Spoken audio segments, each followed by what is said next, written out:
né? Porque depois de quase 1 hora de gravação, deu um pico de luz e perdemos tudo. Mas voltamos de novo no pique. A conversa que estávamos tendo não vai se perder. Vamos continuar sobre a conversa da importância do artista, né? Perfeito. A importância de um artista, né? E a gente tava numa pegada legal, né? A gente tava conversando, falando do trabalho artístico, né? Falamos muito, que teve até um despendimento energético à nossa volta, que deu uma queda de luz. Acabou tendo um pico de luz, mas estamos de volta e vamos continuar falando a respeito da importância do artista, né? E, recapitulando, Fel Travasso e Raíssa Guedes. Olá. Raíssa, você sabia que a minha cunhada tem o seu sobrenome? É Vanessa Guedes, né? Ah, é? Ela Ih, que maravilha! Isso A agora, família. tô com herança Família, espalhada. Vanessa Se eu tiver Guedes. já com herança espalhada, vocês me contem. Né? Vanessa Guedes, minha cunhada. Gente, o valor transformador da arte, né? O valor transformador da arte. Ser artista não é só pintar um quadro, também não é só fazer cenas, né, de série, novela, teatro. Ser um artista está muito além desses tipos de coisa, mas aí isso é a importância, né? O peso do artista tá aí, né? Exato. Isso Exatamente. faz o artista, né? O artista é feito para isso. Só que ser um artista está além também disso, né? Além disso. Quando a gente fala de artista, as pessoas logo, a figura que vem é fama. O que vem na mente é fama, ser famoso, né? Falou, ó, eu tive com um artista, ele era famoso? Quem é? As perguntas que vem. Mas a gente sabe que a fama é algo que traz peso no trabalho artístico, né? É algo que faz que o artista fica reconhecido, e também a fama vai trazer para o artista, né, o seu valor, os seus fãs. Isso é muito bacana, isso é muito legal, porque quem está na fama hoje trabalhou muito para chegar na fama, passou por poucas e boas para alcançar o sucesso. A gente sabe disso, que o sucesso não é algo dado de graça. O sucesso é algo que se conquista sabendo que tem que encarar as dificuldades, né, diárias, e também as guerras internas, né? Eu acredito que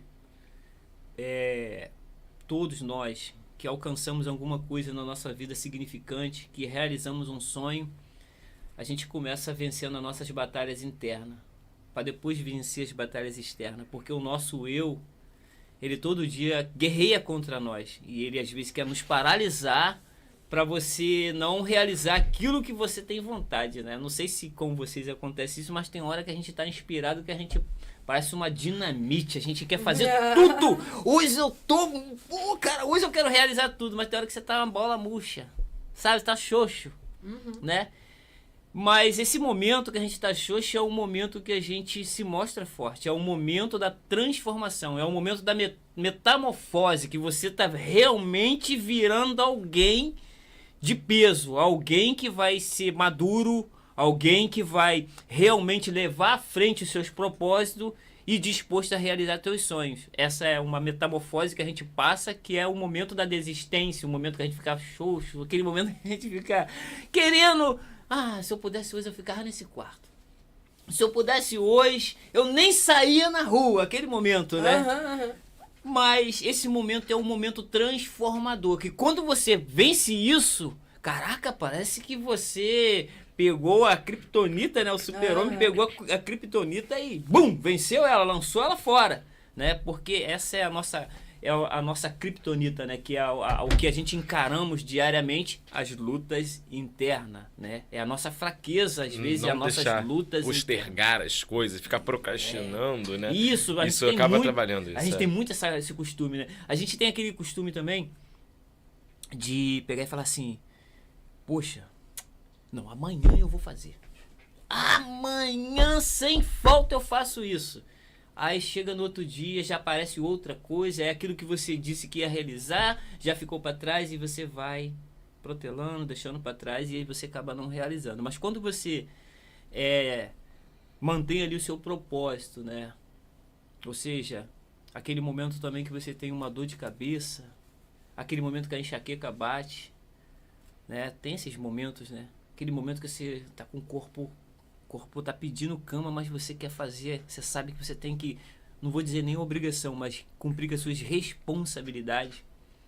E a sua maior responsabilidade é consigo próprio, porque o sonho é teu. Se você tem sonhos, você tem uma responsabilidade com você. Então a responsabilidade com você é não deixar você frustrado. Porque a frustração é uma coisa muito ruim. Oh, Deus me livre. A frustração é muito ruim. Porque quando você sabe que para realizar teu sonho, seus projetos, você tem que passar por aqueles caminhos e você começa a se mostrar frouxo, você começa a retroceder, aí começa a vir a frustração que tu fala, se eu não fizer isso, eu não realizo. E caraca, era para me ter feito. Aí pronto, aí se você não se manter firme, a frustração bate e daqui a pouco bate a desistência e pronto. Tudo você pega, bota numa bolsa ou numa mochila, cava um buraco e bota uma bigorna de 1000 quilos em cima e vai viver outra vida que não é a realidade do que era para você estar vivendo. Vai viver uma vida paralela, enfeitada, que você vai tentar enfeitar para poder tentar placar aquilo que você, aquela decepção, aquela frustração. Mas as pessoas... Pode? Oh, cara, referente a isso, eu acho que até vou fazer o link dessa situação que você citou com o ser artista, assim. Porque eu acho que a gente tá exatamente nesse lugar o tempo todo, assim. Eu acho que a mente criativa, ela é uma mente muito boa. Ela é a bênção e a maldição, assim. Porque a mente criativa, ela é uma máquina, né? Tipo assim, você não pode ver um copo d'água que você já imaginou que se eu botasse um biscuit, se eu fizesse um negócio, e aí se fizesse uma fonte... e você também não tem a paz de só beber um copo d'água. Então, assim, existe o lugar do artista transformador, que é o que você traz, assim, do que a gente, quando tá cansado, ou quando a gente joga pro lado e constrói essa vida paralela e tudo mais. Eu tenho pra mim uma frase que é necessário ser artista. É do Boal também, tem no YouTube um vídeo dele de 40 minutos, dele falando sobre o teatro do oprimido e tudo mais, e essa frase me marcou. Eu tenho essa tatu nas costas todas, assim, é uma linha inteira, porque ela fala exatamente desse lugar. Porque, de vez em quando, a gente dá de cara com pessoas que são artistas e que elas não produzem arte para ganhar dinheiro. Mas elas são artistas. E isso é um ponto a ser falado sobre os artistas também. Porque eu tinha falado antes e vou repetir aqui. Se a gente considera uma criança artista, eu considero que eu não tenho aposentadoria.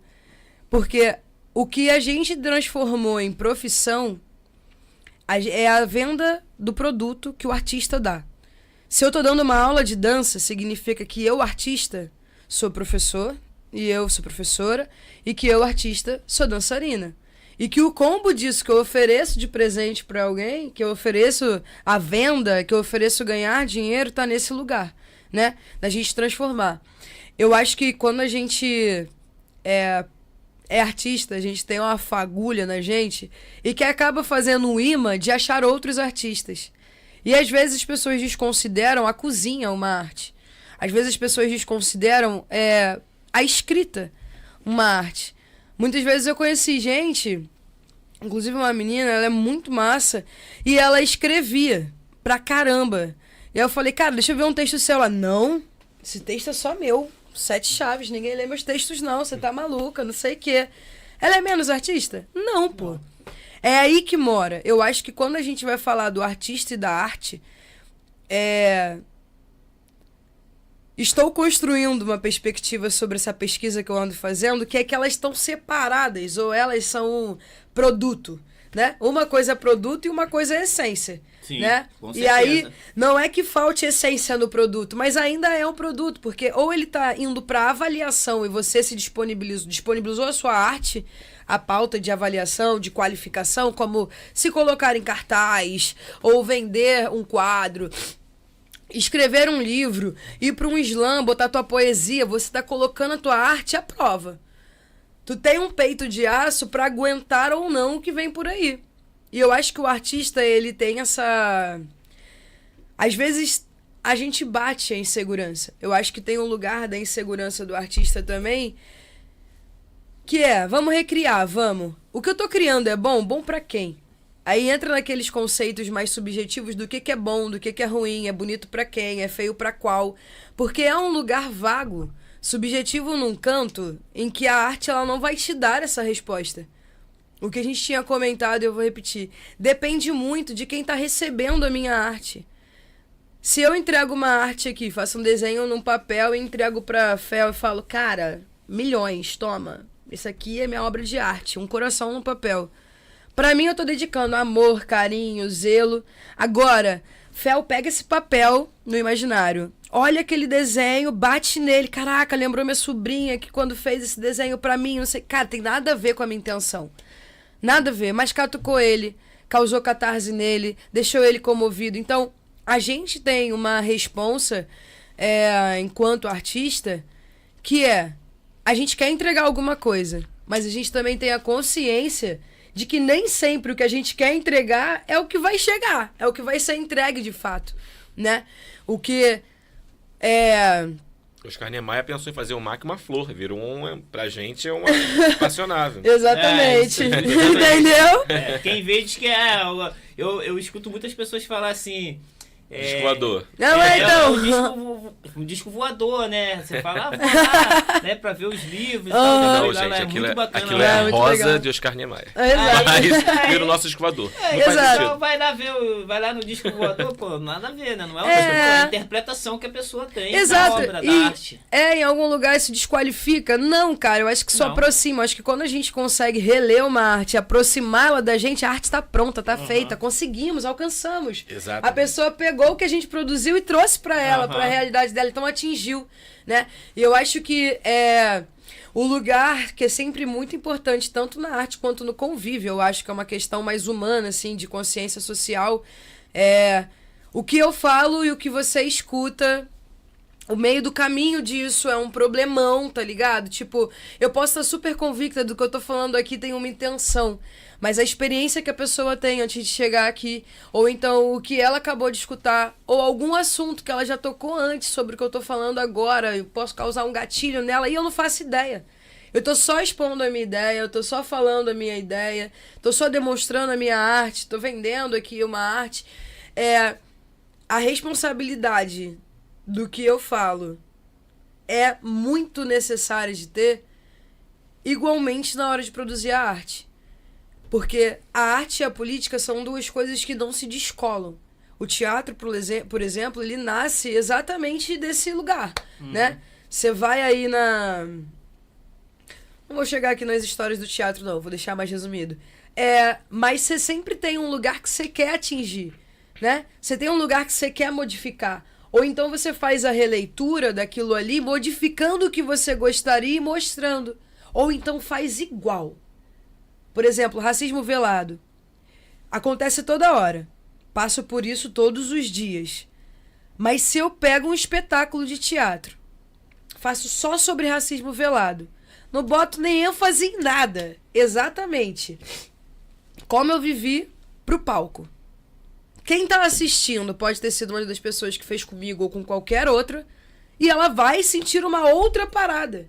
E eu tô só reproduzindo o que acabou de acontecer. Essa volta que a gente pode dar, essa resposta do artista, essa resposta da arte, ela às vezes é só um espelho. Assim, que ela é capaz de causar transformação, causar catarse, causar um legado, pode inspirar, pode frustrar, pode decepcionar. Mas pra mim a arte ela foi feita pra catucar.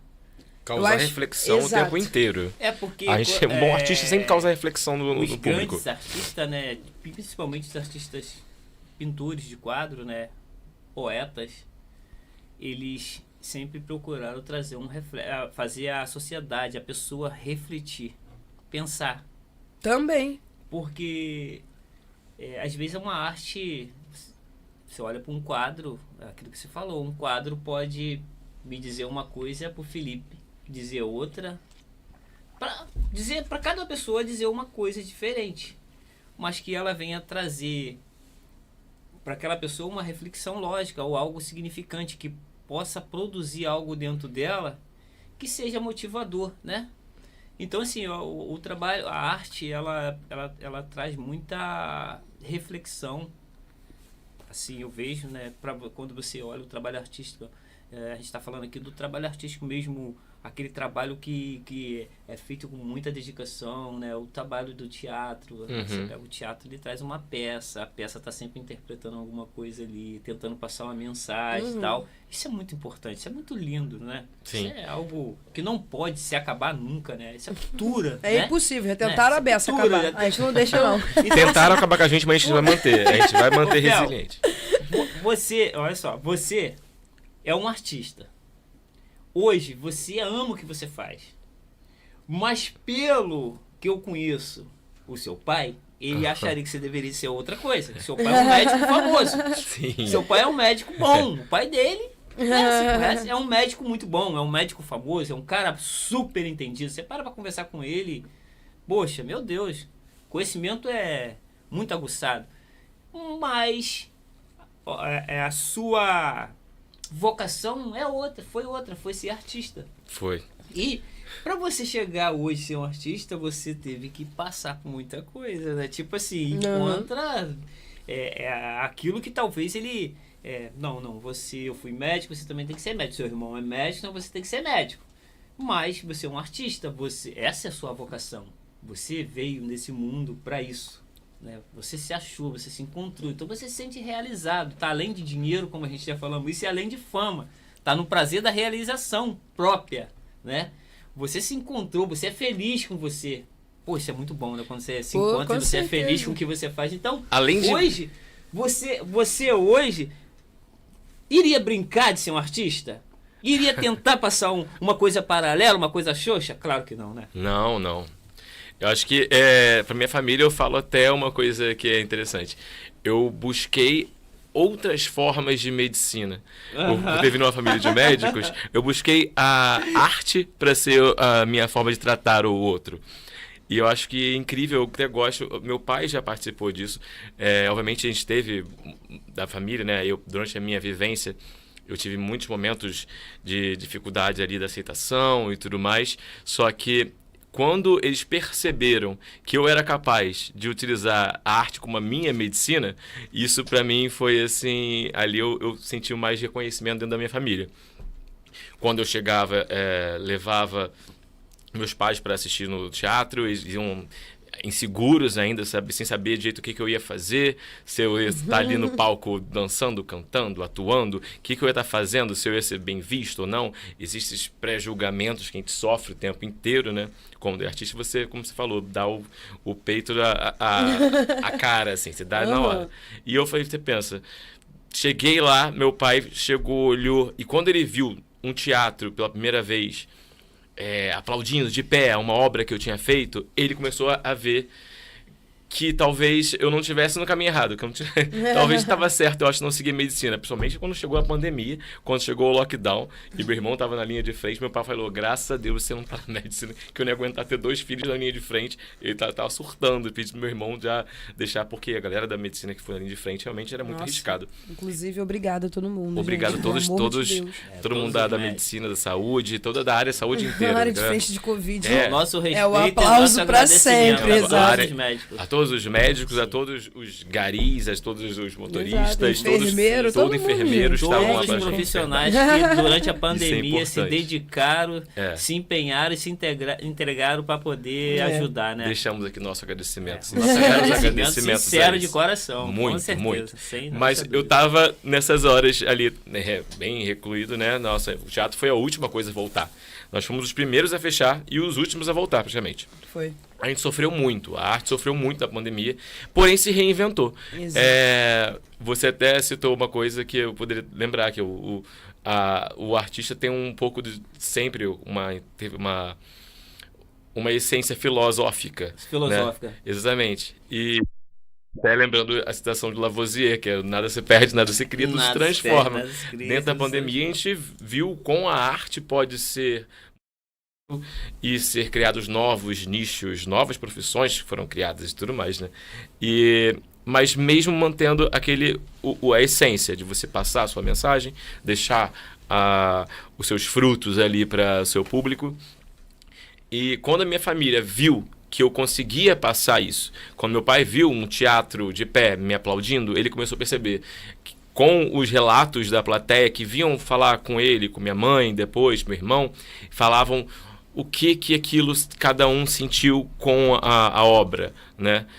Obviamente a gente tem questões quando a arte pode ser mais literal, pode ser mais plástica, quando tem a presença de linguagem verbal, você leva a mensagem de forma mais direta. Mas como você citou antes, uma arte plástica como um quadro, uma escultura, até a dança, meu parceiro. A dança, como também um dos grandes viés da minha vida, a dança, são artes subjetivas.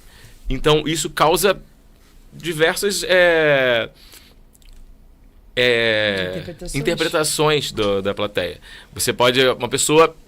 Eu fiquei 4 anos em cartaz, por exemplo, com o Tango para Começar, pela CCDD. E, pela visão do diretor, eu era um vilão.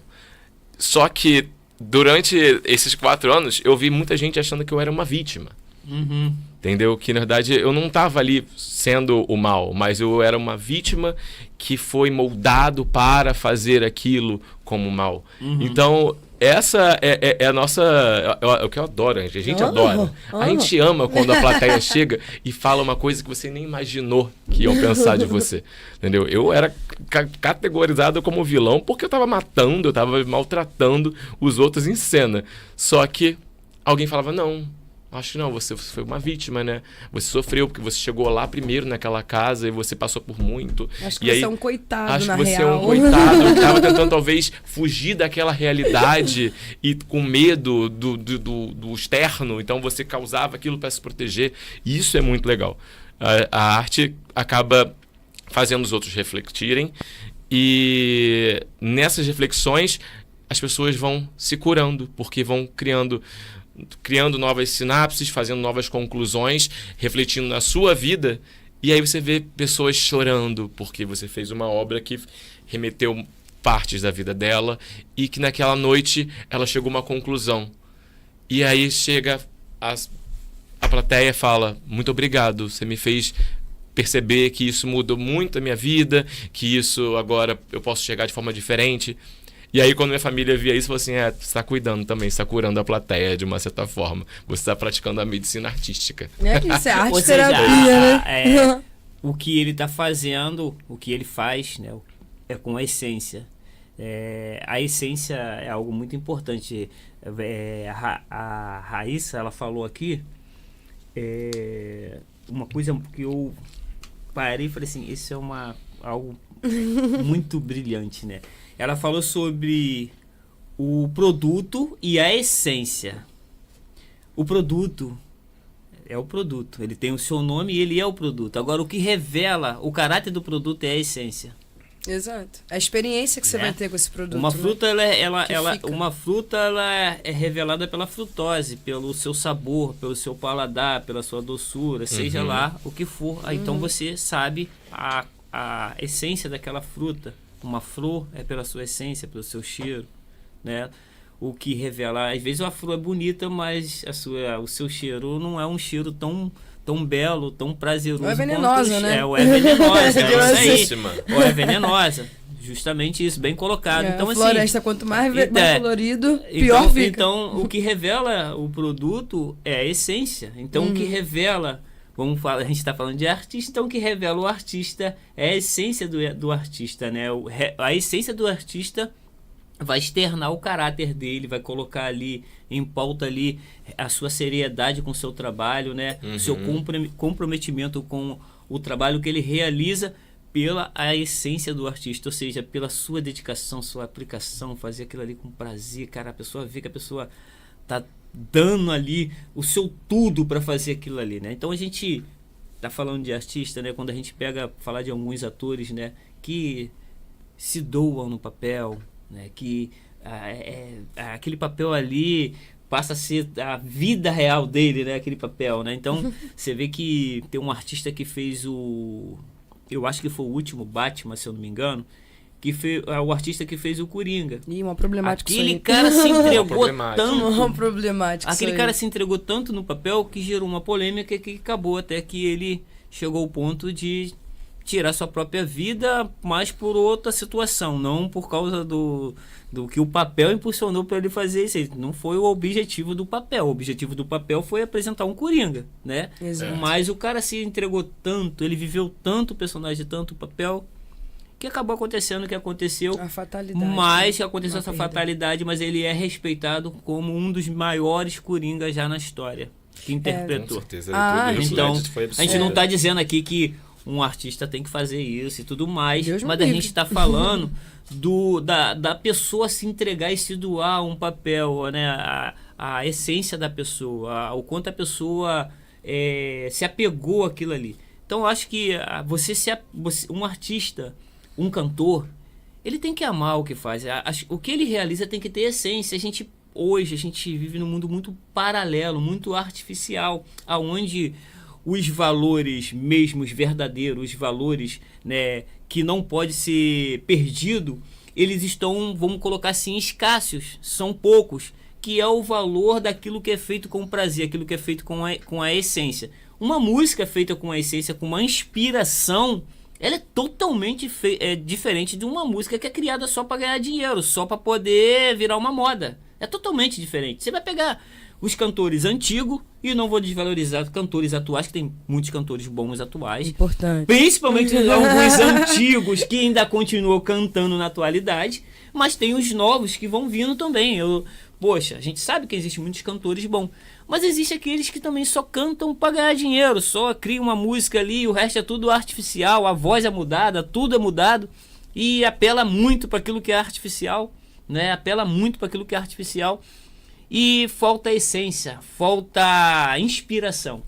A música inspirada, o trabalho inspirado, ele traz mudança na vida de uma pessoa, traz impacto na vida de uma pessoa. Portanto, a gente escuta muita música, né, antiga, que você fala, cara, essa música me faz lembrar. Você pega uma música, às vezes você escuta a música, não é porque a música faz você lembrar só de uma situação que você viveu, mas a música faz você lembrar da sua infância, da sua adolescência, de um lugar que você gostou muito, de um ambiente que você viveu. A música faz você refletir em várias coisas, né? Uma música que você pegou lá atrás, eu que escutei sempre muita música.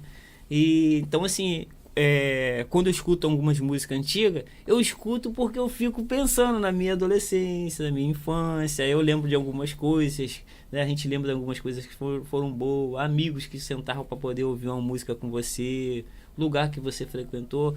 Então, tudo isso é porque aquela música, ela teve uma inspiração, e até hoje ela continua falando não só com alguém de lá de trás, como também fala com pessoas que começaram a ouvir agora a música, começaram a ouvir há pouco tempo, mas são músicas antigas.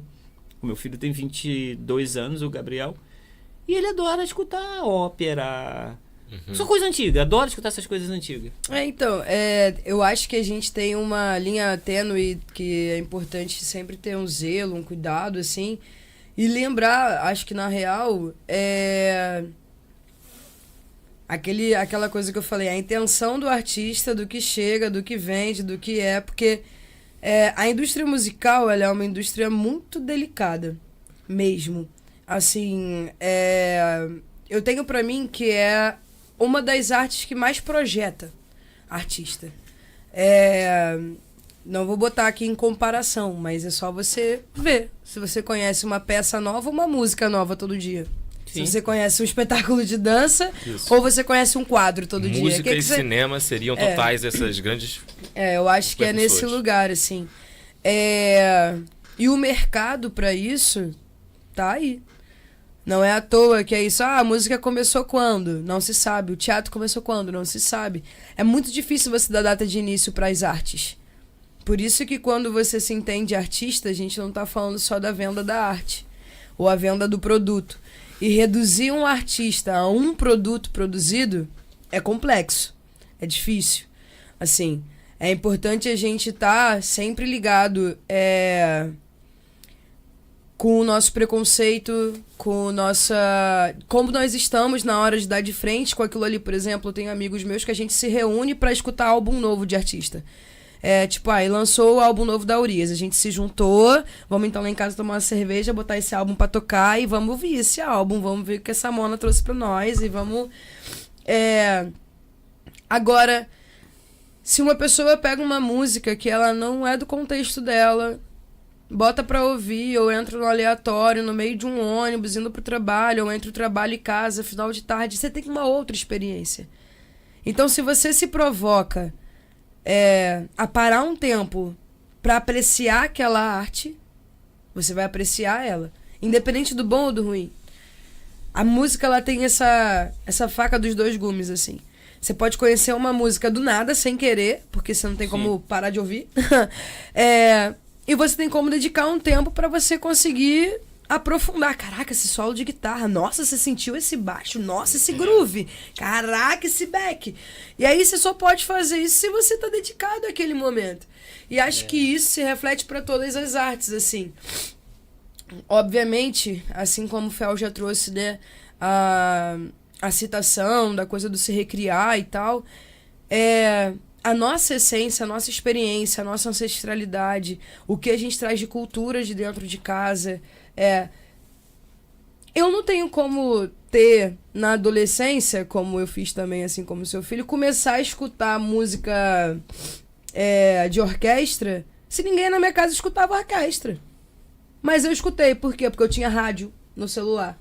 E aí, às vezes, eu só queria deixar a mente... E aí eu botava a orquestra na rádio de telefone de tecla ainda, né? Que só tinha FM e discar. E ficava escutando. Então, quer dizer, eu me dei isso. Engraçado que a minha família não me incentivou, ou não tive inserção, por exemplo, pro samba. Olha pra minha cara. Você acredita que eu não escuto samba desde que eu sou criança? Não escuto. É uma cultura que eu tive que ir atrás, é uma cultura que eu fui procurar, fui pesquisar, que vi que eu gostava. Hoje eu sou percussionista, hoje eu canto samba, hoje eu tô num outro lugar com essa realidade que eu coloquei em mim em relação a essa arte. E eu acho que a referência na ancestralidade, quando você fala, escutar uma música antiga me remete à minha infância, remete à minha adolescência, acredito que quando você era criança e você era adolescente e aquela música estava surgindo, seu avô, seu pai, alguém mais velho que você falou, não presta. O que presta é o que eu escutava quando era criança e quando eu era adolescente. Essa eu acho que é o que deixa a oralidade viva. Eu acho que é o que contempla todas as gerações. Eu acho que é isso que dá herança cultural, assim, é quando que a gente consegue refletir o que meus antepassados viviam, né, o que meus avós, meus tios, tá ligado? E trazer pra cá. Por exemplo, eu não escutava samba, mas se botar a música da Cher, eu sei cantar desde os 12 anos. Vai entender, sabe? Então, quer dizer... A gente tem uma mania também, nós temos uma mania de achar que porque... Por exemplo, eu tenho 50 anos de idade. Não parece. Obrigado. Eu tenho 50 anos de idade. Então, eu vivi um tempo que hoje, vamos dizer assim, esse tempo essas coisas passou. Aí eu digo assim, essa geração de hoje, ela é fraca. A geração forte está acabando, conforme a gente sempre ouve. Porque a geração que vem é fraca, é de louça, é de porcelana, é não sei o que, é bababá. A gente escuta um montão de coisa. No meu tempo, aí eu venho com o meu tempo. No meu tempo, eu ia pra dentro. A minha mão era calejada. Hoje faz tudo no celular, não sei o que. É isso que a gente ouve. Então essa geração é fraca, é de porcelana. E a gente reproduz isso também. E acaba reproduzindo a gente acaba isso, reproduzindo mas... um pouquinho sem querer. Tem que se policiar Antes da mesmo. minha geração, teve outra. E outra. E outra. Entendeu? E antes da outra, houve evoluções. E essas críticas sempre existiu. A geração acabou. Tu imagina agora, vamos colocar do tempo de Cristo, a geração do tempo de Cristo, que é na idade lá de 2000 e poucos anos atrás. Como que era? Aí tu imagina quando essa geração foi sendo substituída por outra modernidade, outro conceito filosófico, outra maneira de pensar. Aí evoluiu, pegaram aquilo que os filósofos escreveu e evoluíram mais, foram mais além, né? Começaram a interpretar os estudos da medicina de forma diferente, abriu um leque, e ali tudo foi se modernizando. Então foi se modernizando, e aquelas pessoas que acha que não pode modernizar, não pode evoluir, ele diz, está se perdendo o que era verdadeiro, o que era original. Não, é uma evolução. Então hoje, o que vivemos hoje, a gente vivemos num tempo moderno de tudo muito rápido, de tudo muito prático, né? Hoje tem uma praticidade de realizar muita coisa e ajudou. A gente temos que entender que a modernidade e a praticidade e muitas coisas que evoluiu contribuiu para menos morte, né?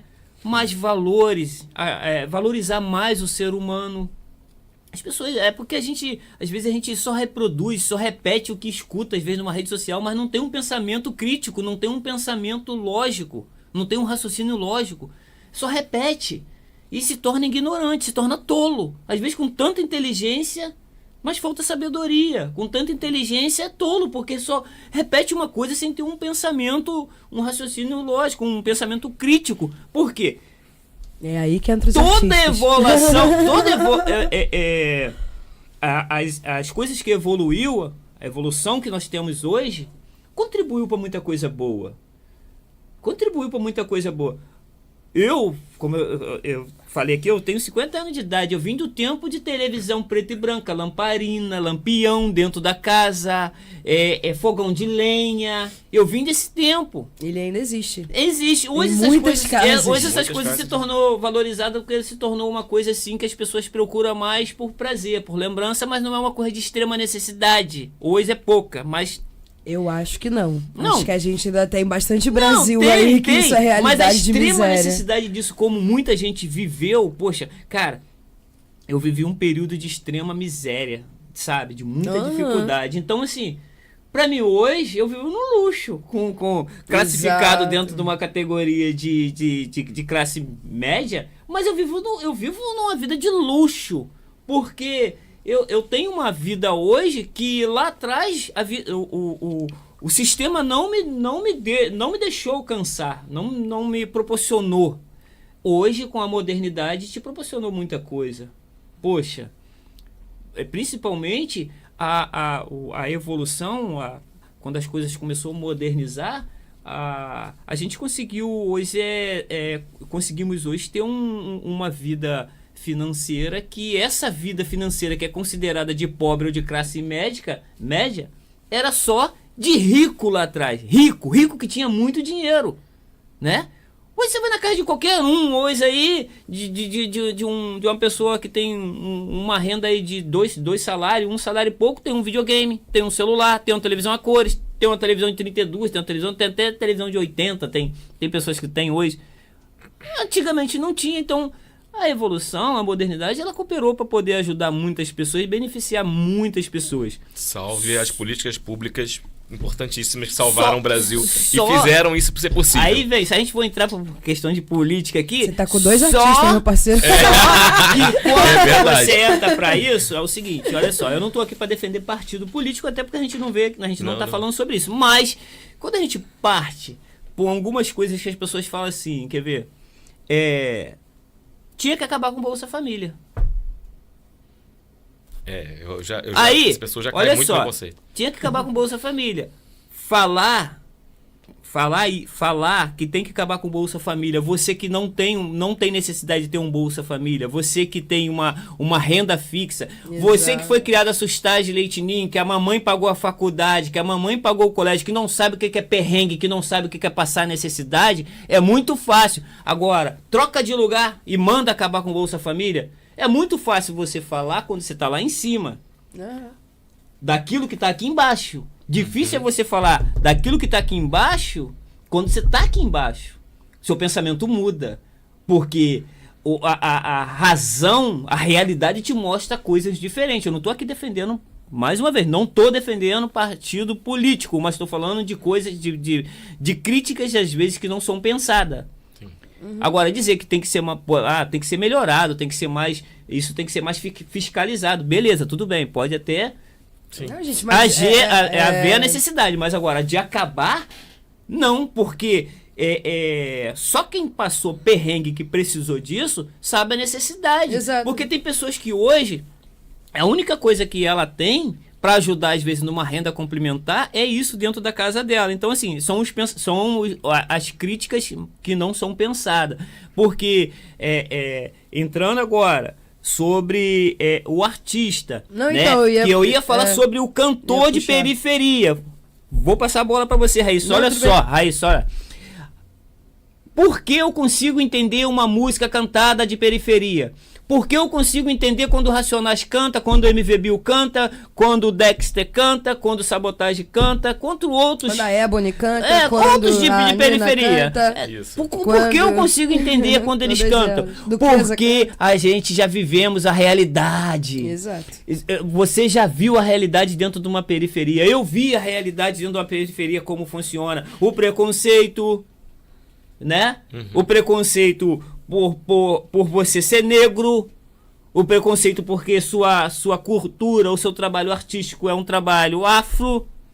As pessoas dentro da comunidade encaram isso, porque o preconceito às vezes só é mascarado, não estou dizendo eliminado, só é mascarado quando tem grana, porque quem tem grana, hoje infelizmente o dinheiro é poder. O dinheiro cala a boca de muita gente. Não, e o dinheiro cala a boca do sistema. Então, se você tem dinheiro, e se você é negro e tem dinheiro, se você sofreu um racismo, um bullying, seja lá, por causa da sua cor, você pode processar. Você tem dinheiro, você pega 3, 4 advogados, processa e vai ter que responder o processo, vai ter que te indenizar. Só que quando se trata de uma pessoa que não tem nem aonde cair morto dentro de uma comunidade que está lutando pela vida, isso não é observado. E se for observado é muito pouco. Né? Se for observado é muito pouco. E se for observado às vezes é com hipocrisia, com interesses. Entendeu? Não é com interesse de te defender, não é porque tá tomando sua dor, é porque o interesse ali é outro. É de se aparecer, é de mostrar talvez o trabalho dele através de uma oportunidade que surgiu através da sua pessoa, que sofreu um racismo e tal. É para mostrar a evidência, né?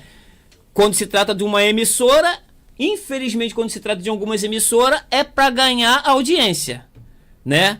Algumas, né? Porque realmente defender, é quem tá lá no dia a dia, meu irmão. Na luta, todos os dias. Porque os trabalhos dentro da comunidade, os trabalhos dentro de uma comunidade que são realizados, as ONG, os trabalhos que são realizados para poder ajudar pessoas dentro da comunidade, são de pessoas que se compadecem pela dor do próximo ali dentro. São pessoas que querem verdadeiramente ajudar aquele que tem uma condiçãozinha melhor, aquele que conseguiu uma fama, mas não abandonou a comunidade, porque infelizmente alguns ganham fama hoje e abandonam, diz assim, a favela é minha, mas comprou uma casa de não sei quantos milhões e foi morar fora da favela.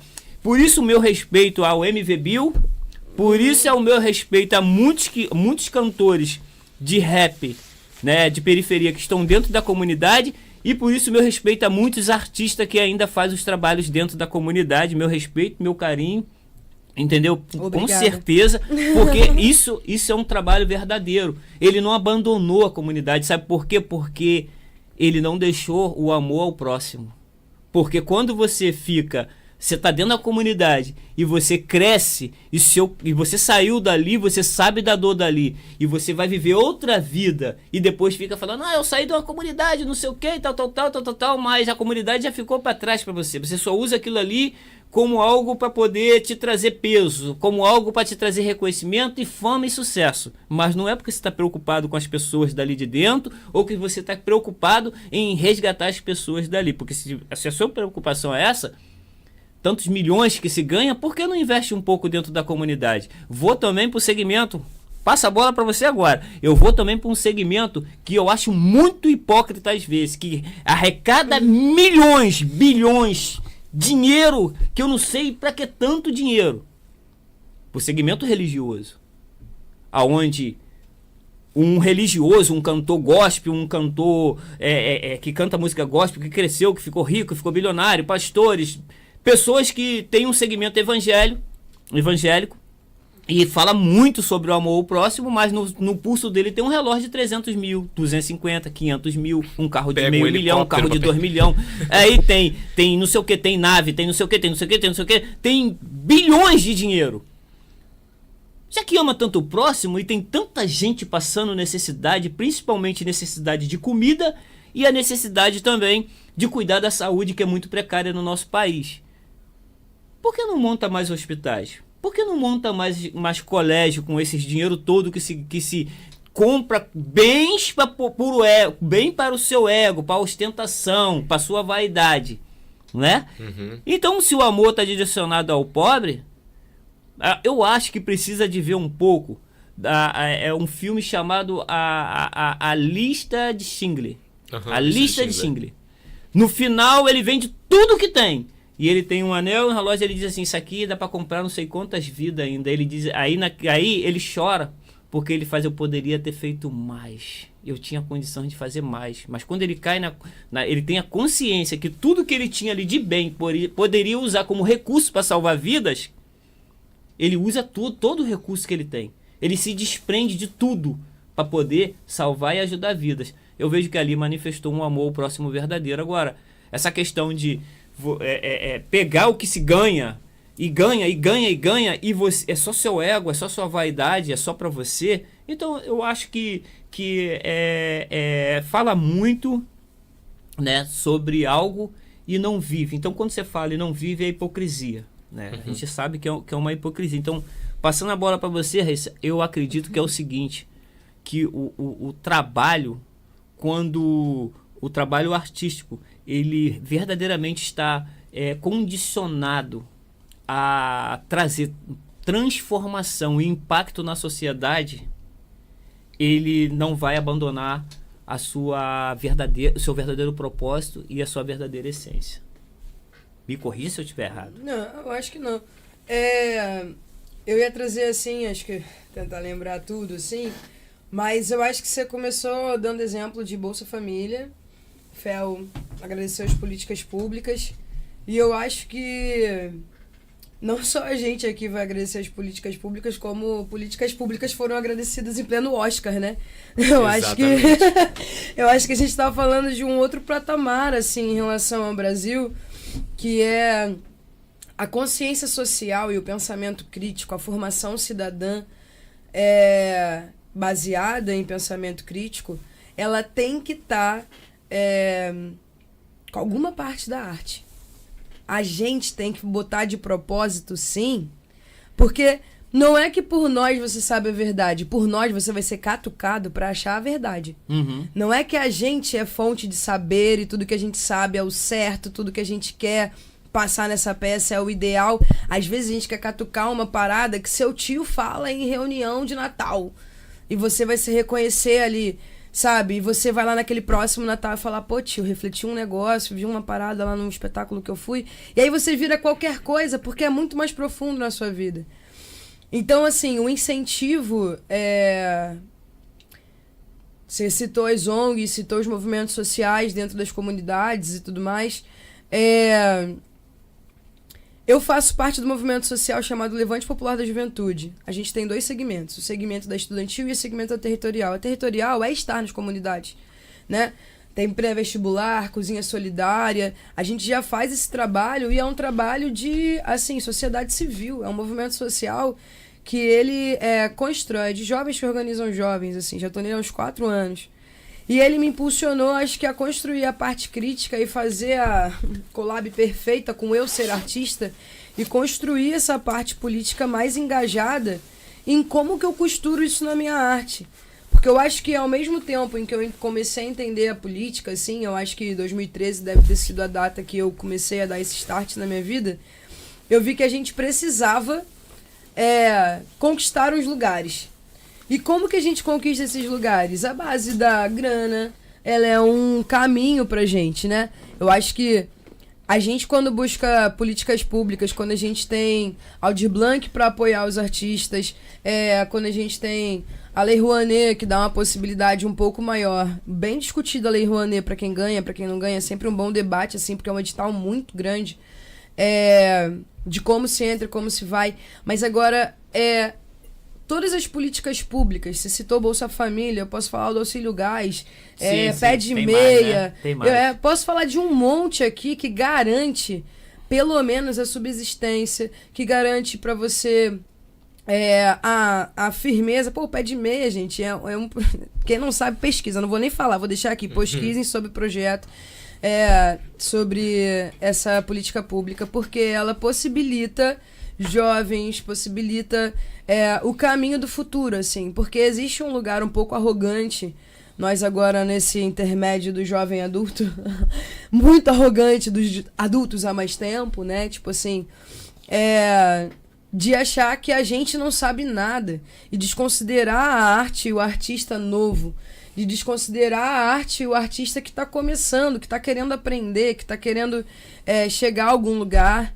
E eu acho que quando a gente tem a possibilidade de colocar o nosso projeto e temos política pública, é meu primeiro projeto, vou escrever meu primeiro projeto, eu tenho uma política pública no meu país que me ajuda a botar ele de pé.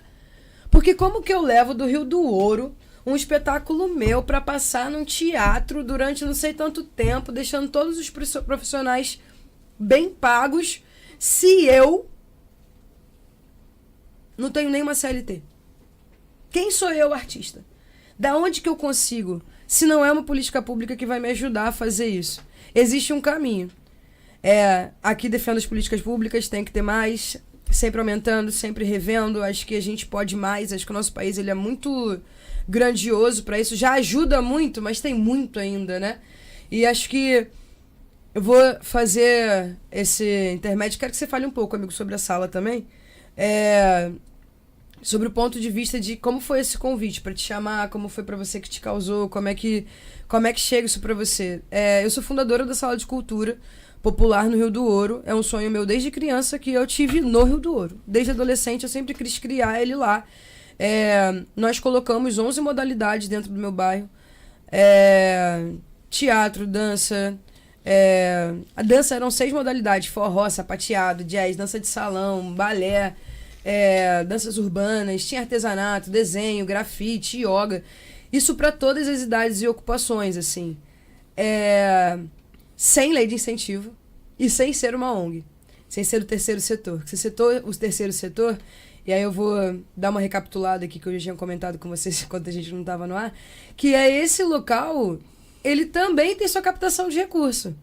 Porque para você promover uma ação, você poder dispor... Se você não tem tudo na sua casa, e para você ter tudo na sua casa, você tem alguma coisa, ou um dia teve para ter tudo na sua casa, você precisa deslocar isso.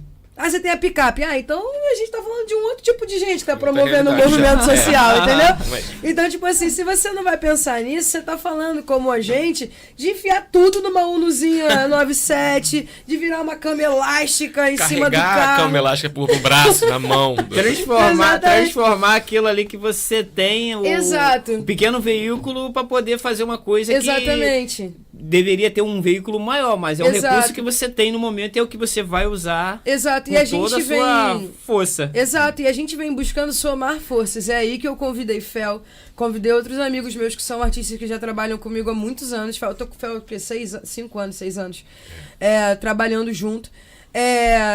E a gente já construiu muita coisa. E a gente é do mesmo território, né? A gente é de Rio do Ouro, a gente foi criado lá, a gente viu aquele... Onde só se tinha bicicleta e cavalo, agora tem prédio e Hilux. Então, tipo assim, nosso bairro tá passando por uma parada, assim, né? E eu tenho um pensamento que cada vez que sobe um prédio, a casa que tinha um pé direito alto fica mais baixa, né? Tipo assim, se pés direitos de casa antigamente diziam se a casa era rica ou pobre, quando você sobe um prédio, você rebaixou qualquer casa que existe. Com todo mundo. Então você cria automaticamente como se diz? O nível social é visível. Pode ser que as pessoas dentro daquele prédio tenham menos ou a mesma condição que alguém que está nas casas, mas você traz uma outra situação. De cima sobe, de baixo desce.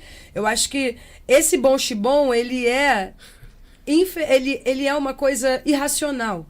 Ele só acontece, né?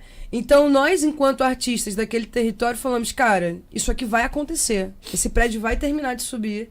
A gente vai conhecer novas pessoas. Eu não vou passar naquela rua e vai ter o mesmo velhinho no bar. Vai mudar, isso aqui vai rodar.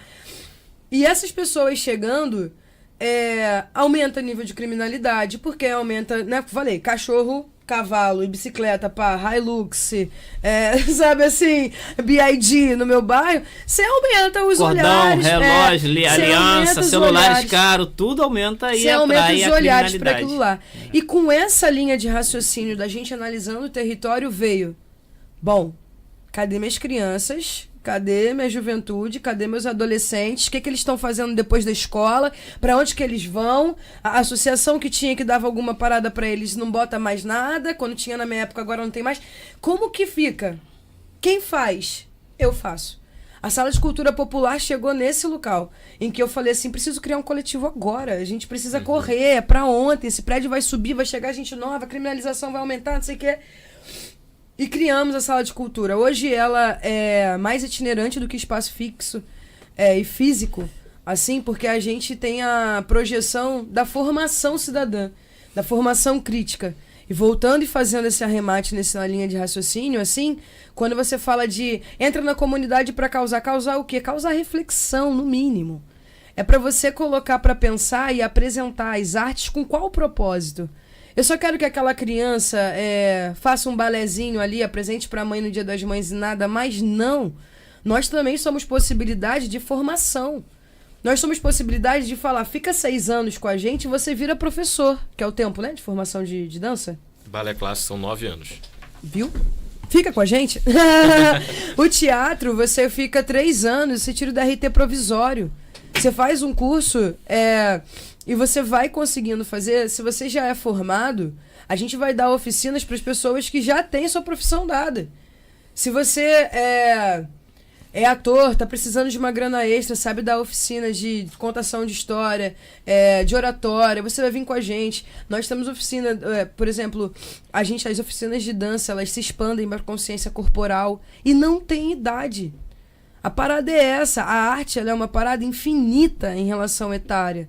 Um bebê de 4 anos entra numa sala de teatro, numa sala de dança, começa a fazer um artesanato na própria escola, cortando e picando papelzinho e fazendo lá seu cordão de macarrão. Nunca mais vi, inclusive, hein? Cordão Verdade. de macarrão. Cordão de macarrão e porta-retrato de rolo de papel higiênico. Exato. Ou seja, Raíssa, a modernidade é a evolução que tem chegado no nosso bairro, né? Eu acho que é ela isso, não sim. ela não dilui a essência e a solidez do que vocês criaram. Ou seja, continua no mesmo propósito. Porque se, por exemplo, agora modernizou, tudo é moderno, tudo é diferente, aí vocês esfriam no trabalho. Agora já é outra coisa, as crianças não vão querer mais. Você acabou de falar aqui do cordãozinho de macarrão, ninguém vai querer mais isso.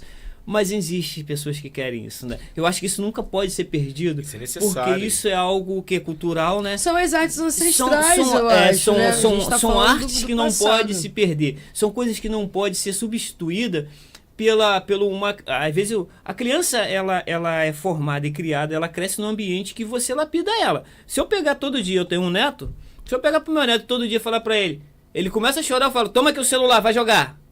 Aí ele fica 3, 4, 5 horas no celular, ele vai pegar esse ritmo. Toda informação que ele vê ali de jogo, de YouTube, seja lá o que for, isso vai tudo impregnando, vai entrando dentro dele. E ele vai crescendo, formando um caráter baseado naquilo ali que ele tá convivendo. É o celular, comida, colégio, né? Aí de novo celular, porque eu quero me livrar. Eu não quero, às vezes, ter um tempo para poder distrair a criança com outra coisa. Carrinho, um brinquedo. Eu vejo que criança... Assim, não estou dizendo que a criança não possa ter um celular para jogar, não estou aqui falando sobre isso, que não deve. Mas eu acho que tudo tem que ser muito lapidado, muito ponderado, porque quando você pega para uma criança e deixa ela só naquilo ali, a probabilidade dela crescer enraizado só com aquelas informações ali, que às vezes são informações perigosas que a criança pode estar pegando ali, que pode desconstruir muita coisa boa que você pode fazer com uma criança, que é ensinar a criança com os princípios que você foi criado, eu fui criado, ele foi criado, brincar, jogar bola, correr atrás de pipa e tal. Essas coisas são coisas que vão se perdendo conforme a evolução, né? Você vai vendo que ali no Rio do Ouro você não vê quase criança na rua jogando bola e nem andando de bicicleta. São poucos que você vê em alguma ruazinha. Mas se você pegar, minha mãe mora na Baixada Fluminense, minha mãe mora num lugar chamado Engenheiro Pedreira. Eu sou cria da Baixada. Se você for lá na Baixada Fluminense, e nas ruas da Baixada Fluminense, Engenheiro Pedreira, Comendador Soares, Austin, Queimados, as crianças estão brincando na rua. Pipa, bola de gude, bicicleta, bola. Ou seja, aquilo ali ainda continua sendo passado para eles ainda, continua sendo passado. Então, hoje vocês têm a escola, né, que forma artistas de várias formas. E o que o teatro traz? O teatro traz muita coisa de raiz, né? O teatro traz as coisas que não se perderam lá atrás, já sempre trazendo, né? O trabalho artístico é falado, né? E gesticulado ali, né? Com pessoas, né? Transmitindo uma história, uma ideia. E isso é algo que eu acredito que seja cultural, né? Algo que não pode se perder nunca, né? Não Mas, se você... Agora me diz, você importante. com 30 e poucos anos, você tem 30 e poucos anos? Desculpa. Eu tô acabada, me acabou. Quantos anos você tem? Tchau, 20 e gente, poucos, né? tchau, tchau. 30 e pouco é você. 18. Raíssa, você é 29. jovem. 29 anos, já fazer 30 anos. Você é uma jovem. Imagina agora que você diz, eu vou viver a minha vida de jovem, pô. Vou curtir minha vida. Né? Mas você tem uma responsabilidade. Você tem um trabalho artístico, onde isso não pode se perder. E se você começar a se entregar a muita coisa, essas coisas podem ficar, algumas coisas podem ficar para trás, porque a gente tem que decidir. Quando a gente encontra a nossa vocação, a nossa essência, a gente está decidido que vai realizar aquilo ali, e a gente sabe que muitas coisas a gente tem que abrir mão. Principalmente o que eu quero. Às vezes o que eu quero não é o que eu preciso fazer. Às vezes o que eu quero fazer não é o que eu preciso fazer. E até o que eu quero também de bem material não é o que eu preciso. Então eu acho que o que é significante na nossa vida é fazer o que precisa, não o que você quer às vezes. Porque ter sucesso é aquilo que a gente falamos, é vencer a si próprio, guerrear todo dia contra as suas vontades, contra os seus desejos, e fazer aquilo que é prazeroso. Né? Mas quando você está acompanhado da sua vocação, né, que a vocação no latim se chama vocário, que é chamado. O vocário do coração. É chamado do coração. No latim é vocare, que significa chamado. Então, quando você encontra sua vocação, você foi chamado. Você foi chamado para ser um artista. Ele foi chamado para ser um artista. Aí hoje vocês são artistas e faz um trabalho que é um trabalho maravilhoso, que é trabalhar com pessoas no meio artístico, ou seja, formando outros artistas. Isso, cara, é sensacional. Pô, Sim. Isso nunca pode se perder no meio de vocês e no meio de outros também que faz isso, né? Acredito que existe muita gente que faz isso. Mas eu vou ser sincero, eu sempre admirei essas coisas, esses trabalhos, mas eu nunca tive a oportunidade de conversar pessoalmente assim com pessoas que fazem esse tipo de trabalho. Mas hoje, conversando com vocês, para mim é muito satisfatório, eu fico muito feliz, entendeu? Porque a gente começa a enxergar outras coisas com um olhar diferente, né? Uhum. Aquele pensamento crítico em algumas coisas você vai abandonando, né? Eu sou uma pessoa que, assim, eu procuro sempre eliminar qualquer tipo de preconceito dentro de mim. Uhum. Quando eu vejo que tá tendo esse troço dentro de mim, eu falo, pô, não, calma aí. Esse troço tem que sair, porque isso é uma barreira muito grande. O preconceito é o pré-julgamento, é o preconceito daquilo que a pessoa é antes de você saber quem é a pessoa. Então isso é muito complicado. É uma superioridade interna, Você né? vê uma pessoa ali, vê um morador de rua, pô, cara. Aí vem a outra, aí vem um pensamento filosófico, raciocínio lógico. Por que ele tá ali? O que houve? O que aconteceu? Aí já muda a ideia. Já te aproxima, porque já te interessa talvez saber da história daquela pessoa. Eu conversei com muitos moradores de rua no centro de Rio de Janeiro, e eu, como já tive negócios aqui no centro de Niterói, eu já conversei com muitas pessoas aqui no centro de Niterói, convivi com muito morador de rua, conversei com muitos. Cara, se tu vê as histórias, são histórias que você chora. Sim. Ali tem médico, ali tem advogado, ali tem pastores, ali tem pessoas que por causa de um vício de droga acabou saindo de dentro de casa para não envergonhar a família. Tem um montão de coisa ali. E você conversa com essas pessoas. Aí você diz assim, pô, tá aí porque quis, não valorizou a família, não sei o que. Não. Isso aí pode acontecer com qualquer ser humano. Hoje você tá bem. Se for influência de drogas, assim, de pessoas, hoje, né? Raíssa, olha só, hoje Vítimas. você tá bem, hoje ele tá bem, hoje eu tô bem. Eu não sei o que pode me acarretar o dia da manhã. Entendeu? Eu não sei se amanhã eu vou ser um super-herói que vou conseguir vencer eu mesmo. Eu não sei o que pode acontecer. Então, eu não posso chegar e ter um julgamento como se eu fosse um juiz para condenar aquela pessoa, porque eu não sei o que a vida proporciona para mim amanhã. Eu sei o que eu quero que aconteça, mas a vida é uma caixinha de surpresa também. E de repente, qualquer coisinha que pode acontecer pode te tornar, pode trazer uma fatalidade na sua vida que pode te desmotivar e fazer você passar por um período na sua vida que você nunca imaginou de passar. Exatamente. Eu, quando quebrei da última vez, vou passar a bola pro Felipe e a gente já vai encerrar, mas quando eu quebrei da última vez que eu fui à falência, que eu perdi tudo que eu tinha, a minha vontade era ir pra rua, virar um morador de rua. A minha vontade, aquilo ficava batendo no meu coração, abandona tudo.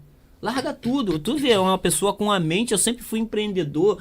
Eu quebrei vários negócios grandes, Felipe. Eu tive muito negócio grande, eu tive dinheiro. Poxa, eu vi muito dinheiro. Eu ostentei muito. Mas dessa vez foi um negócio que me abalou muito. Por que me abalou? Porque eu quebrei com a mente muito madura. Entendeu? Então eu não aceitava. Quebrei com a mente madura. E a primeira coisa que veio na minha mente foi aquela pancada de dizer assim, cara, já era pra você, pô. Acabou. E ali naquele pequeno momento, pequeno período, eu quase falei assim, cara, dá vontade de largar tudo e sentar lá com aqueles moradores de rua e deixa a vida me levar, a vida leva eu.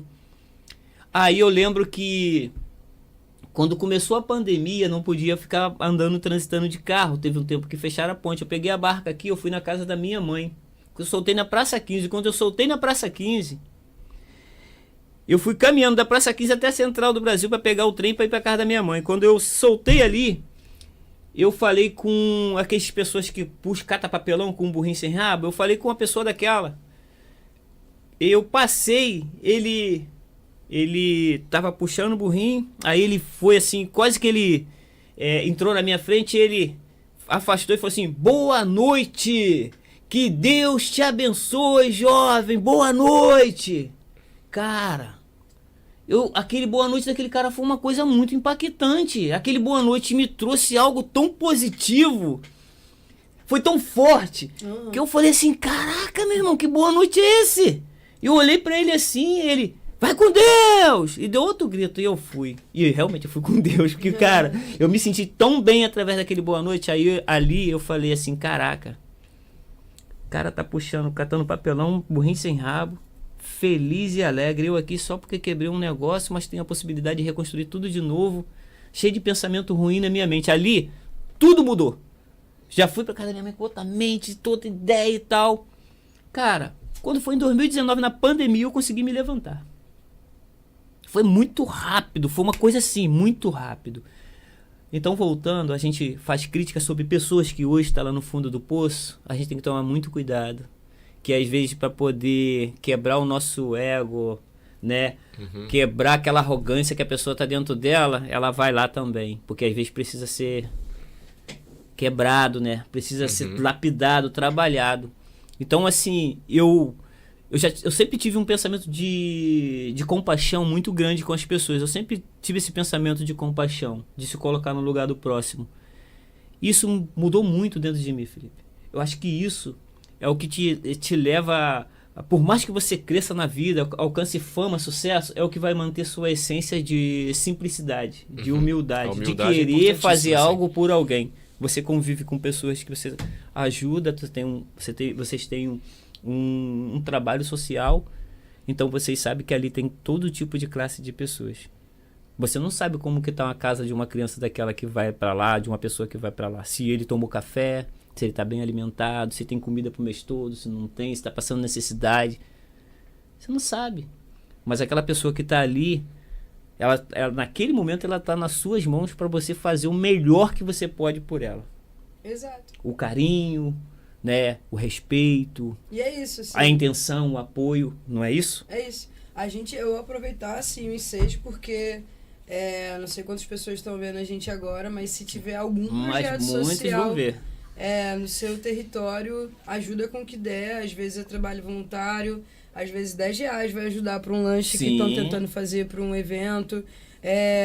Às vezes você tem um tio que tem um depósito e pode ajudar com um galão d'água, sei lá. Existem movimentos que a gente pode fazer que a gente não precisa estar de frente. Não precisamos ser os cabeças, assim. Se tem alguém já sendo do seu território, ajuda essa pessoa se você acha que isso te move, se acha que isso te investe. Às vezes o dinheiro físico, ele é o pilar, né? Mas às vezes o voluntariado, a vontade de eu dou o bolo, você dá o pão, a gente vai fazer a carne então. E aí isso constrói, né? O dinheiro físico promoveu esses itens, sim. Mas a gente não estava falando em momento nenhum de dinheiro. Eu falei sobre, eu precisava de um lanche para as crianças. Então, você vai trazer então o frango? Tá. Aí você traz então para mim o pão de forma. Quem trouxe o macarrão? O Tab, sim? E eu acho que... Alguém pintou a fachada, ajudar a fazer uma parada. Exato. Toma de qualquer forma. Eu acho que é isso, o transporte, tudo mais. Eu acho que o coração, a arte, o artista, vou passar essa bola pro Fel para deixar ele falar um pouquinho também sobre isso, sobre como que a gente é possível de fazer a formação cidadã. A formação cidadã, ela é exatamente nesse lugar. O arte educador, né, tipo, o educador que usa a arte para se comunicar, para transformar, para educar, usando, né, tipo, obviamente, a gente lá na sala só usa educação popular, porque não tem como ser diferente, né, então, horizontalizar, trocar, eu acredito no seu conhecimento, você acredita no meu, vamos fazer essa troca, vamos crescer junto, vamos crescer no coletivo, porque a raça humana ela já é pro coletivo, né? Quem individualiza começa a romper uma coisa que ela fica sempre meio azeda, sempre meio esquisita, sempre meio caraquelada, e você consegue sentir quando aquilo foi coletivamente construído ou quando aquilo ali falsamente foi coletivamente construído, ou quando aquilo não foi nem um pouco coletivado, né? Coletivizado, assim. Então eu fico aqui com esse apelo maior de que, tipo, se você conhece alguma ação, nós da Sala de Cultura temos bolsas, a gente dá bolsa de 100%, a gente dá bolsa de 30% para os nossos eventos, e elas são fomentadas por doadores individuais, por empresas e tudo mais que estão podendo ajudar a gente. Então, se você quiser ajudar a Sala de Cultura... E Raíssa, vocês têm alguma ajuda de... alguma ajuda, assim, do governo, de alguma coisa de recurso de governo no momento? Não, é só empresas, só em particulares, só empresas mesmo, né? Então, a gente ainda não conseguiu patrocínios. A gente conseguiu apoios, então a gente conseguiu apoio... Vocês não têm patrocínio, vocês têm apoio de empresa, apoios de por exemplo, jurídicas. Tá? Exato. Se a gente precisa, por exemplo, um galão de água... Eu conheço lá meu parceiro, falo, pô, amigo, vamos fazer uma ação, você consegue doar esse galão de água, apoio, né? Ou chego numa padaria e falo, ei, a gente vai fazer uma reunião, você poderia doar, a gente faz essa permuta, eu boto você no nosso marketing e tudo mais. A questão do governo, ela fica voltada para os nossos editais, né? Que a gente se inscreve para políticas públicas quando abraça, e tentamos alguma conversa local também, né? Então, assim, isso também é uma possibilidade. Porque o apoio do governo para essas ONG, né, esses movimentos é muito importante, né? Porque você acabou de dizer que você precisa também, você se dedica a essa obra artística, mas você também... Você come, você bebe, você tem suas despesas. As pessoas acham que, às vezes, porque o artista tem uma ajuda do governo... a gente não está falando de corrupção, a gente está falando de ajuda, de trabalho sério. Então, quando o trabalho é sério, o trabalho é um trabalho que precisa de uma ajuda do governo, né? E, então, assim... O que você acha que é a ajuda do governo nesse sentido para artista? Eu entendo, assim, o governo doar uma quantia, ajudar, investir no projeto, né? Poxa, o governo vai disponibilizar para você X. Aí você vai dizer, pô, com isso aqui eu posso ampliar mais as ideias, posso fazer mais isso, e dá pra gente continuar o projeto tranquilo. Cara, olha só. Então, vou passar para você, Felipe, que a gente tá encerrando, mas olha só. Dentro do segmento evangélico, dentro do segmento evangélico, os pastores que trabalham só pro evangelho, eles têm um salário, eles são remunerados. Por que são remunerados? Porque eles se dedicam a uma obra para Deus e eles não trabalham em outro lugar a não ser ali dentro da igreja, se dedicando para aquela obra, fazendo aquela... Tem outros que têm seu trabalho, são pastores, mas têm seu trabalho. Esses são diferentes. Mas aquele que se dedica só para isso, eles são remunerados para isso. Por quê? Porque eles têm... Por exemplo, como é que o cara vai conseguir se aplicar ali Se ele tem a preocupação, meu Deus, eu tenho que arrumar um trabalho, amanhã eu tenho que acordar 4 horas da manhã, e amanhã eu tenho que acordar cedo, amanhã eu tenho que trabalhar, e o cara se desgasta no trabalho dele e depois tem que se aplicar ali pra obra. Vai ficar uma coisa muito rasa, não vai ser aquela coisa que vai ser totalmente, vai ter a doação daquela pessoa, que ela vai estar se dedicando. Então, para que não aconteça isso, em muitos ministérios, eles assalariam, vai ter o salário.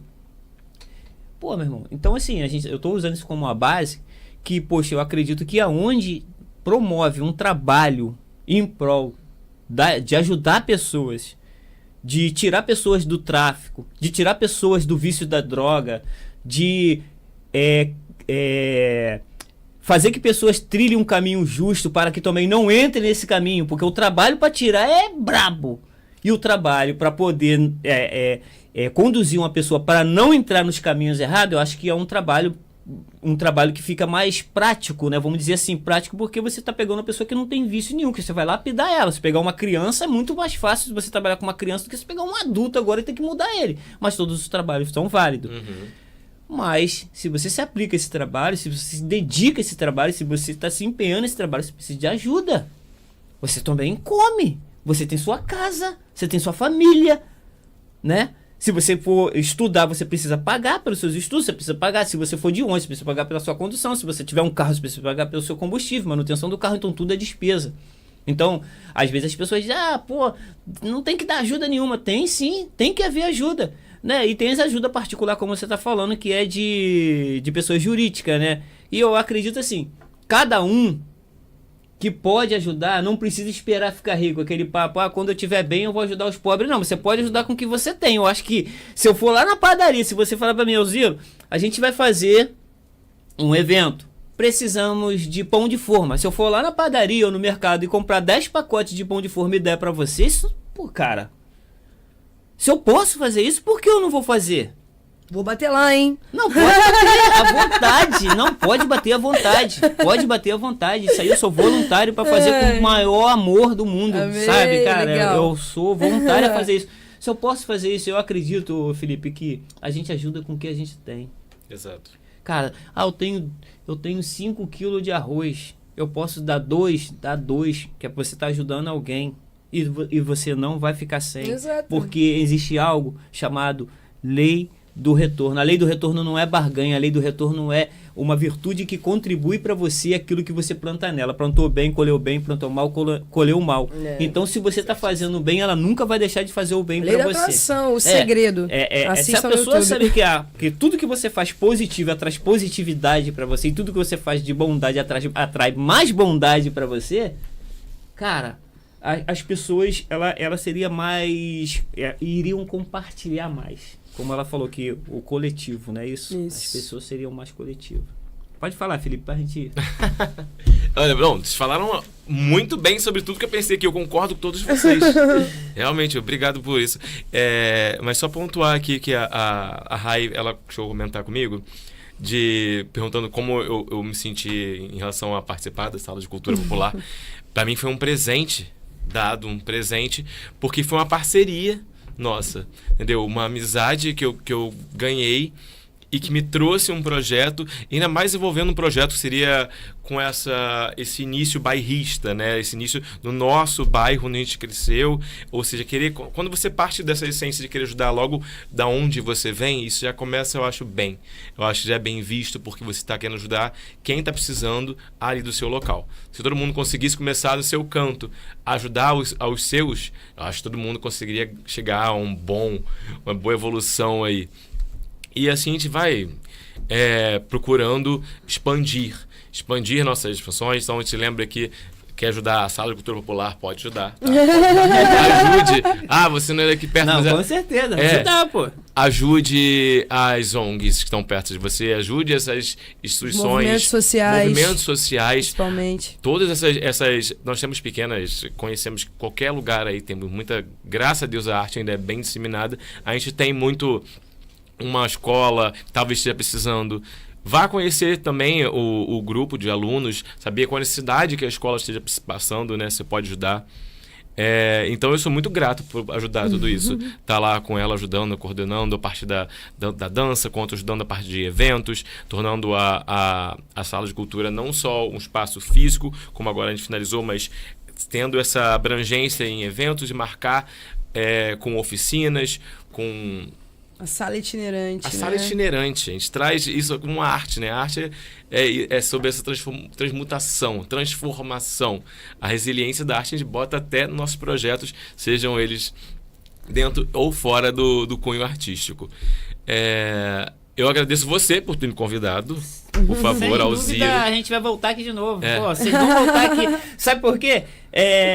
A gente falamos muito dos trabalhos, falamos muito do bairro. E algumas pessoas que sabem que vocês são artistas e tal, fica assim, pô, mas eu queria ouvir eles falar do convívio deles no meio de algumas pessoas famosas. Isso aí fica depois. Depois vocês falam. Depois fala de fofocas. Isso aí fica para outro podcast. Sim, porque eu sei que vocês, como eu acompanho você, Felipe, lá os seus stories, lá no Instagram, eu vejo você no meio de pessoas importantes, eu vejo ela no meio de pessoas importantes, eu vejo vocês no meio de pessoas famosas. É que nós somos pessoas importantes.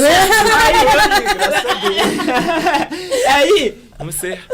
Se você for citar aqui, da família Bravanel, mas deixa isso pra depois, né? Deixa isso pra depois, que a gente não quis aqui expor essa situação, porque isso aí fica depois, porque o propósito foi falar do trabalho artístico de raiz e o trabalho artístico com essência, né? A gente falar aqui de um montão de famosos, tal, isso aí... Isso tem demais. Isso aí já tem muita gente, já. Já tem muita gente. É importante falar. É bom pra poder ganhar engajamento, ganhar visualização e tal. Só que, poxa, cara, falar do nosso trabalho no nosso bairro, falar do artista, do trabalho do artista no nosso bairro, da evolução do artista, isso é muito mais importante. A importância da arte, como manter fomentado, uma questão que pode... Gente, a gente pode lembrar de citações de Darcy Ribeiro, que fala que a arte, ela é um dos únicos, talvez a única ferramenta que é capaz de fazer você transcender classes sociais. Você consegue, através da arte, você evoluir, você consegue furar bolhas através da arte. A arte, ela é fundamental para muita gente e ajuda a botar a comida no prato de muita gente, sendo por políticas públicas, fomentos, movimentos sociais. Ou assim, você conseguir criar a sua bagagem artística e vender o seu produto também, ótimo. A gente tem que lembrar aqui, como você falou, da fama. O artista é vinculado à fama. Ele pode ser vinculado à fama, sim, mas se você fizer uma arte que seja pobre artisticamente, ela não vai perdurar. Pode ser só uma trend, pode ser só uma coisa vã. Mas se você fizer uma coisa que traga a sua essência, o artista necessita colocar isso na sua arte. Eu acho que você tem que botar esse seu viés, que vai dizer ali, deixar marcado o seu contexto histórico, o seu contexto social, o seu contexto político. Você deixa a sua mensagem e aí sim a sua arte perdura. Eu acho que dessa forma a arte demonstra a sua importância, seja como um subterfúgio para você relaxar no final de semana, ou como você vai ali de uma forma ser revolucionário, reivindicar direitos para a sociedade e defender direitos das mulheres, defender direitos das pessoas de classes sociais mais inferiores, defender direitos de pessoas pretas, pessoas trans. Ou seja, você chega ali colocando as suas bandeiras. Você ser artista, você tem que levantar bandeira também. Você tem que também batalhar pelos seus. Você é coletivo.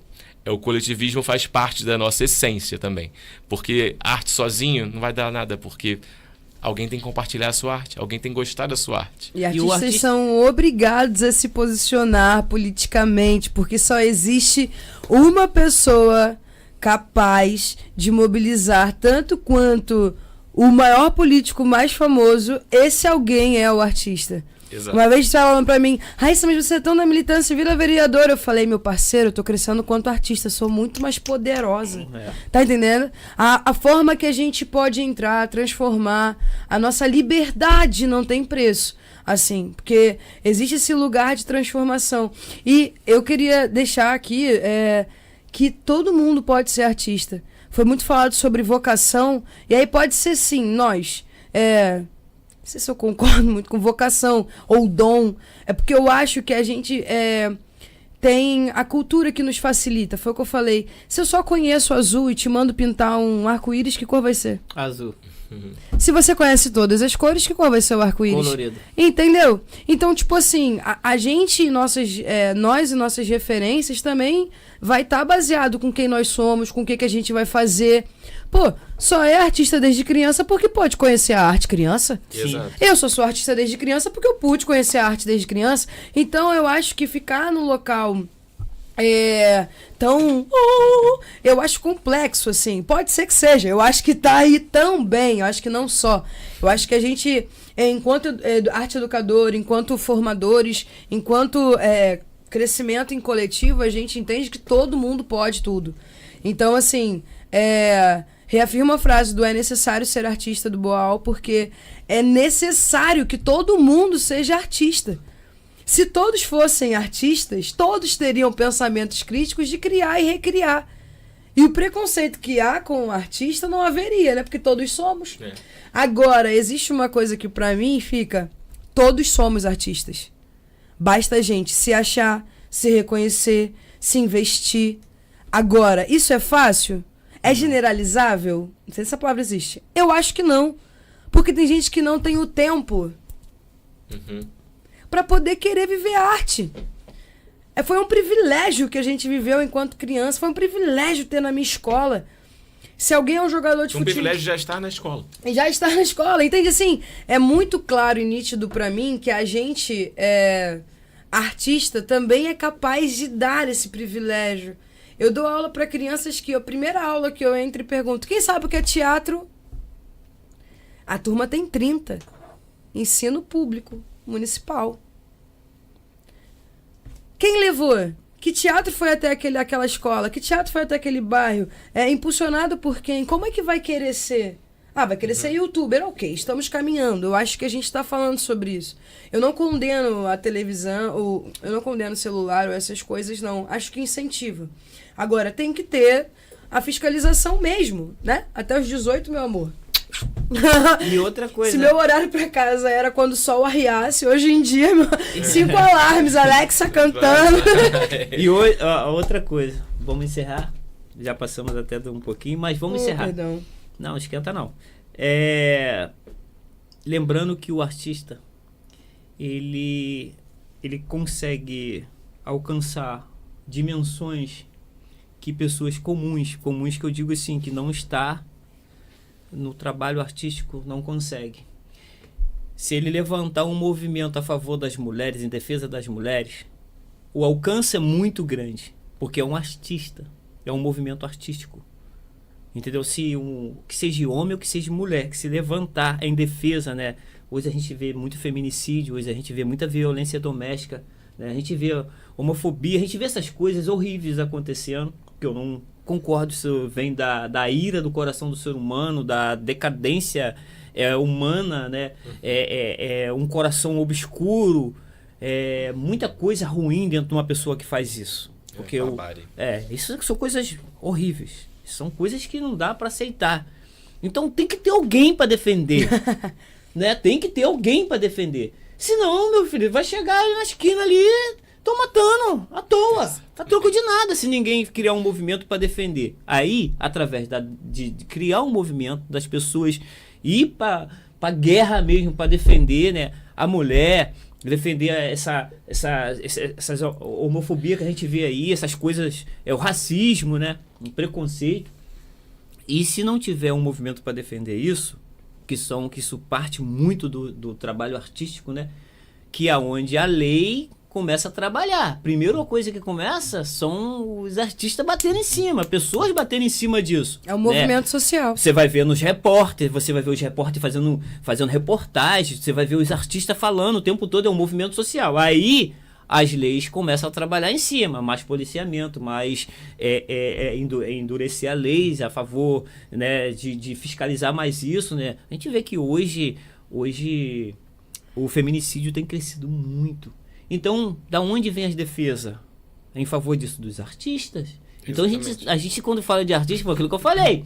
A gente não está falando só de fama e sucesso, a gente está falando dos bons trabalhos que são realizados. Importantíssimos. Se um dia conseguimos quebrar uma ditadura dentro do Brasil, foi quando os artistas tomaram a Rádio Fluminense e começaram a expandir suas ideias de como quebrar esse grande poder autoritário que estava censurando e matando dezenas e centenas de pessoas aqui. Então o trabalho artístico, a gente... Vamos voltar de novo aqui, vocês vão voltar de novo aqui que a gente... Vamos dar uma continuidade nisso aqui, tá? Vamos dar uma pegada nessa continuidade, a gente vai falar sobre feminicídio, vamos falar sobre o preconceito, homofobia, a gente vai falar sobre essas coisas e aonde o artista entra para trabalhar em favor e em prol da sociedade, defendendo, né, essas pessoas que sofrem esses ataques. Então, a gente vai fazer outro podcast e vamos falar sobre isso. Fica para depois, para outro podcast. Mas, gente, foi maravilhoso receber vocês aqui.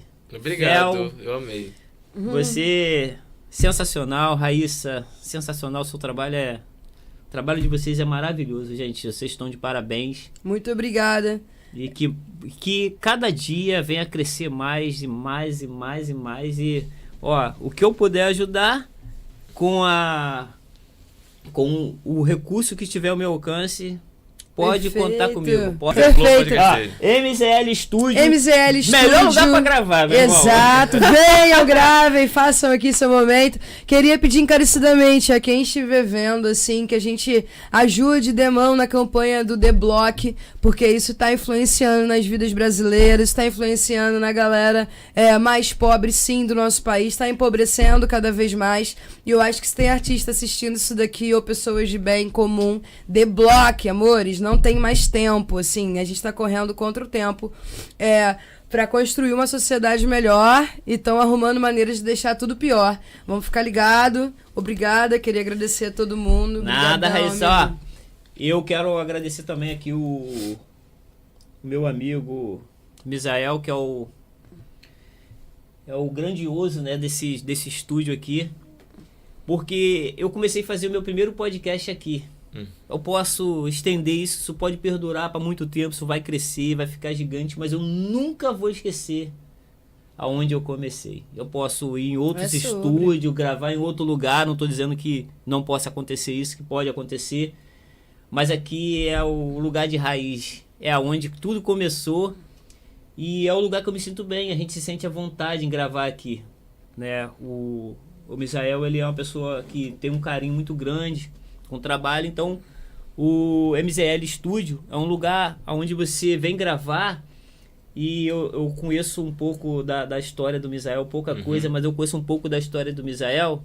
Então o Misael não está aqui só por dinheiro, ele está aqui para realizar também um sonho e realizar sonhos de pessoas. Então essa porta aqui aberta é para que outras pessoas também consigam realizar seus sonhos, transmitir as suas ideias, gravar, né, os seus vídeos, seja empresa, seja particular, mas o estúdio aqui é uma porta que é abençoada. É uma porta maravilhosa para nossas vidas. Ele é muito massa mesmo. Obrigado, Misael! Obrigado, Misael! Foi muito bom. Parabéns.